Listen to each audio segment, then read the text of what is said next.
Guys, which of these two buildings seems more American? Both, right?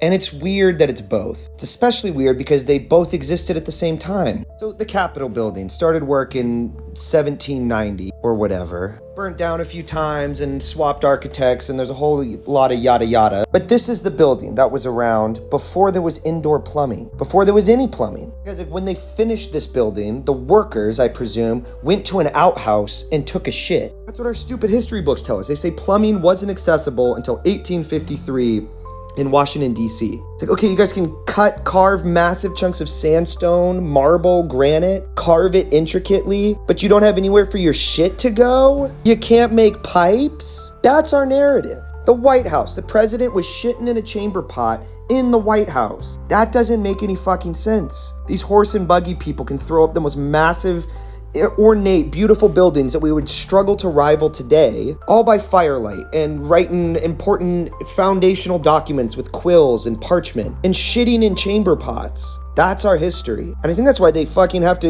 normalize us to it. Why every politician stands in front of these buildings and says dumb words on a teleprompter. Like, it's freaky to see the little power line run across the marble stage. It's even weirder to think of them going outside to take a shit, right? Congress has a break and there's no bathroom, so they all go outside and wait their turn in the garden and shit in an outhouse. And then that shit gets carried off by a horse and wagon outside of town. That's some bullshit, guys. I think they founded all the buildings. I think they did shit in them. I think they founded them, and they probably didn't put plumbing in until later. These buildings are not of this timeline. They're not of this narrative. They don't make any fucking sense. We're squatting in them. More ways than one, for years and generations. I'd love to hear everyone's thoughts for why they didn't have plumbing when they can make the fucking Capitol building.